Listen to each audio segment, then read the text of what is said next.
Annonce du commencement du siège et direction sur la conduite à tenir à la nouvelle de la ruine. Le moment était arrivé où l'exécution allait succéder aux menaces. Dieu révèle à Ézéchiel qu'en ce jour même où il lui parle, Nebuchadnezzar rétablit son camp devant la ville sainte et que l'issue du siège sera la destruction totale des habitants, puis de Jérusalem.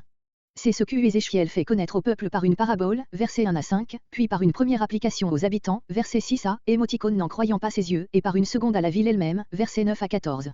Le lendemain, au soir, la femme du prophète étant morte subitement, il reçoit l'ordre de faire connaître aux exilés, par sa manière d'agir dans ce deuil domestique, la conduite qu'ils auront à tenir quand la nouvelle de la catastrophe nationale leur sera parvenue, versets 15 à 24. Les trois derniers versets, versets 25 à 27, renferment une direction pour le prophète lui-même sur la manière dont il doit remplir son office prophétique dans ce temps d'attente solennelle. On voit que tout se presse vers l'accomplissement des menaces antérieures. Verset 1. Verset 1 à 5 la parabole. Il est bien évident que cet acte prophétique qui va suivre n'a point été réellement exécuté, c'est ce qui ressort des mots, propose une parabole, verset 3. Versets 1 et 2. C'était la 9e année après la déportation de Jéhoiachin, Ézéchiel 1.2. Le règne de Sédécia, qui n'a duré en tout que 11 ans, touchait donc à sa fin. Ézéchiel reçoit directement de Dieu l'avis que le siège est commencé, comparé Ézéchiel 11.13, et l'ordre de noter ce jour, afin que les exilés puissent constater plus tard la réalité de la révélation qu'ils disaient avoir reçue. Tous ces détails feraient l'effet d'un vulgaire charlatanisme, s'ils n'étaient, comme on l'a prétendu, que des artifices de composition littéraire. Cette date, à jamais néfaste, du commencement du siège continua à être célébrée par un jeûne jusqu'après le retour de l'exil, Zacharie 8.19. Pour la date indiquée, comparez 2 Rois 25.1 et Jérémie 52.4. Le but de cette révélation était de faire comprendre aux Juifs exilés que le conquérant visible qui allait frapper Jérusalem, n'était que le ministre du souverain invisible, qui jugeait son peuple. Verset 3. L'image employée ici par le Seigneur est la même que celle dont se servaient orgueilleusement les habitants de Jérusalem, Ézéchiel 11.3, pour affirmer l'impossibilité de leur ruine. L'Éternel la retourne maintenant contre eux, ils vont périr dans cette chaudière dans laquelle ils se croyaient en sûreté, dans Jérusalem même et la chaudière aussi sera détruite, après avoir été vidée de tout ce qu'elle renfermait. Verset 4. Ces morceaux, les morceaux destinés à la chaudière. Ils représentent la population de la ville et celle du pays, qui est dans Jérusalem à l'arrivée des Chaldéens. Les bons morceaux sont les riches avec leurs trésors, les os sont l'armée et ses chefs, avec le roi, qui ont la tâche de défendre Jérusalem. Verset 5. Le feu ardent que doit allumer le prophète sous la chaudière, représente le châtiment prochain, qui s'exécute par l'ordre de Dieu. Et même en tasse. Il y a en hébreu littéralement, et fait le monceau des os. Ce qui signifie soit, fait un monceau d'os sous la chaudière pour alimenter la flamme, mais dans ce cas ne faudrait-il pas un, au lieu de, le monceau. Soit, fait, sous la chaudière, le monceau de bois nécessaire pour cuire les os. Le mot hébreu, dour, signifie proprement un cercle et paraît faire allusion à l'armée ennemie qui bloque la ville, verset 9. Verset 6. Versets 6 à 8. Ces versets donnent une première explication de la parabole, mais tout en entremêlant les traits de l'image avec ceux de la réalité. C'est pourquoi, puisque c'est par cette image que je t'ai commandé de représenter le sort de Jérusalem. La ville de sang. Nous avons déjà vu plusieurs fois et dans Jérémie 22.3, Lamentation 4.13 et dans Ézéchiel 9.9, Ézéchiel 23.45, etc., que dans les derniers temps les meurtres s'étaient multipliés à Jérusalem, jusque dans le temple et restaient impunis, le vert de grise et non pas, comme on traduit ordinairement, la rouille, représente ce sang versé, qui n'a pas été nettoyé par la mort des malfaiteurs et par la pénitence de la ville entière, il reste donc là sur la conscience des habitants, comme une couche de vert de grise attachée aux parois d'une chaudière. Vide là. Comme les morceaux jetés hors d'une chaudière empoisonnée, ainsi les habitants, massacrés ou exilés, seront jetés hors de ville. Sans tirer au sort, car il n'y en aura aucun d'épargné. Il y a littéralement, au sort sur elle, la ville, pour, surtout ce qu'elle contient. Verset 7. Ces meurtriers sont représentés comme des malfaiteurs audacieux qui ont versé le sang de leurs victimes, non point sur la terre où ils auraient pu le recouvrir de poussière, mais sur la roche nue où ils demeurent visibles et sans avoir été expiés. Verset 8. J'ai fait verser.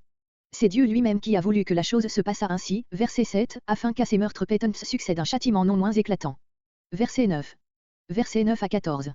Seconde application de la parabole, la destruction totale doit atteindre, non seulement les habitants, mais la ville elle-même. Moi aussi, Dieu fera en réalité tout ce que le prophète vient de faire figurément. Un grand monceau, l'armée des Chaldéens qui assiègent la ville, voire au verset 5. Verset 10. Le tableau allégorique reparaît un instant comme pour servir de thème à la nouvelle menace qui s'annonce. Brasse la bouillie. Le terme employé ici s'applique parfois à la préparation des ongles et plusieurs ont cru qu'Ézéchiel recevait l'ordre d'assaisonner la viande renfermée dans la chaudière. Mais il n'est pas question d'un mets à apprêter. La viande avait déjà été jetée dehors morceau par morceau, verset 6, et la chaudière doit être maintenant complètement vidée, verset 11. Verset 11. Verset entre 11 et 12. Il s'agit actuellement de nettoyer de son verre de gris la chaudière elle-même, mais le feu le plus ardent ne réussit pas à détacher cette croûte épaisse. Or, comme une chaudière exposée vide à un feu ardent, est détruite, ainsi Jérusalem, qui a refusé obstinément d'être purifiée par son Dieu, sera consumée après avoir été vidée de ses derniers habitants. Verset 13. De l'énormité. Cette expression est expliquée par ce qui suit. La souillure de Juda surpassait en noirceur celle de tous les autres peuples, car Dieu avait tout fait pour l'en nettoyer. Mais ni les moyens de grâce, ni les appels des prophètes, ni les châtiments antérieurs n'avaient produit la purification, qui ne pouvait plus être obtenue que par la ruine et l'exil. Cette menace s'applique avec une double force aux peuples chrétiens infidèles, qui négligent d'user des moyens de sanctification qui leur sont offerts dans l'économie nouvelle, comparé Ésaïe 6.11-13. Verset 14. Une sentence sans recours et une exécution qui ira jusqu'au bout. Verset 15. Versets 15 à 24. Après avoir annoncé aux exilés l'événement qui va réduire à néant leurs espérances charnelles, le prophète leur donne en sa personne l'exemple de la conduite qu'ils devront tenir. Verset 16.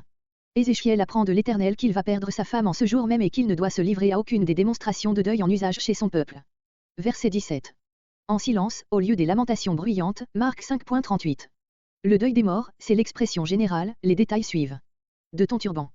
On avait coutume d'enlever sa coiffure pour se couvrir la tête de cendre, Ésaïe 51.3. Il ne s'agit pas ici de la mitre sacerdotale, qui porte un autre nom, Exode 39.28. Mets ta chaussure. On restait nu-pieds, comparé 2 Samuel 15.30, Ésaïe 20.2. Ne te couvre pas la barbe. On se couvrait la barbe et le bas du visage jusqu'au nez, Michée 3.7. Le pain de condoléances. Il y a littéralement, le pain des hommes. Ce sont les aliments que les amis avaient coutume d'envoyer à la famille en deuil, comparé Deutéronome 26.14, Osée 9.4, Jérémie 16.7. Verset 18. Ce n'est certainement plus ici une simple parabole, comme au verset 3 où il était dit expressément, propose-leur une parabole. Le fait est donné comme réel et il ne saurait être question en pareil sujet d'une forme rhétorique. D'autre part, on ne peut penser que Dieu ait fait mourir la femme du prophète uniquement pour donner au peuple un signe du malheur qui l'attendait. Dieu applique simplement à son dessein cette circonstance d'ailleurs voulue de lui pour des raisons à nous inconnues. Le motif de l'ordre divin ressort, nous paraît-il, de Jérémie 16.5-8.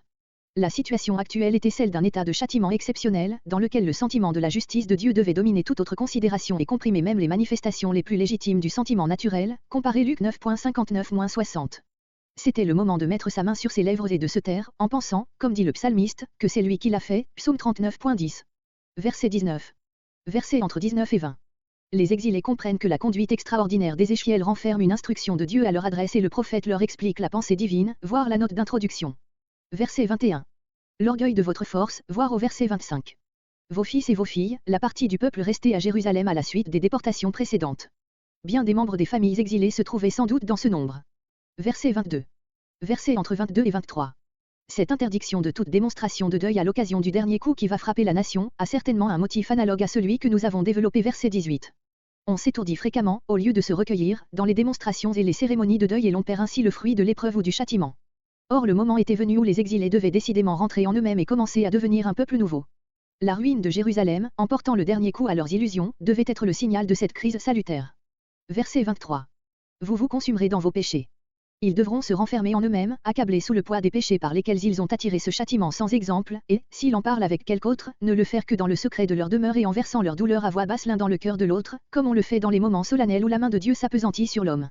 Verset 25. Versets 25 à 27. Dès ce moment même, l'attitude du prophète doit prendre aussi un caractère nouveau, celui d'une silencieuse attente. Ézéchiel 3.26-27, il lui avait été défendu de parler aux exilés pour s'entretenir familièrement, comme on le fait avec ceux qui vous entourent, il ne devait ouvrir la bouche que dans le cas où Dieu lui-même lui mettrait une parole sur les lèvres. Dès ce moment, c'est un mutisme complet qui lui est imposé, jusqu'au jour où un réchappé de Jérusalem viendra apporter la nouvelle de sa destruction. Quelle éloquence dans ce long silence! L'homme se tait pour laisser la parole aux événements, c'est-à-dire à Dieu lui-même. Après cela la parole sera rendue à Ézéchiel pour accomplir la seconde partie de son ministère. Ce qui fait leur force. C'est du sanctuaire que le prophète veut parler, comme au verset 21. C'était de là en effet qu'il tirait la confiance qui les énorgueillissait et les rassurait même contre les menaces de l'Éternel. Verset 27. Ta bouche s'ouvrira, non, comme on l'a cru, pour parler avec le fugitif, mais pour tenir au peuple un langage nouveau, en ce moment où son dernier espoir s'évanouira. Il devra annoncer alors les grâces futures de l'Éternel et le relèvement du peuple. Il faut que toute espérance terrestre ait été anéantie, pour que le cœur s'ouvre à l'espérance qui vient d'en haut. Un emblème, ici dans un sens un peu différent de celui qu'avait cette expression au verset 24. Par son silence complet qui va commencer et qui sera subitement rompu, Ézéchiel doit figurer à leurs yeux l'abaissement total où la nation va être réduite et le relèvement glorieux qui le suivra. C'est ainsi que ce chapitre et les derniers versets en particulier, forment la clôture de la première partie du livre d'Ézéchiel et la transition à la seconde. Le prophète les a séparés en insérant ici, comme partie intermédiaire, le recueil des prophéties contre les peuples étrangers.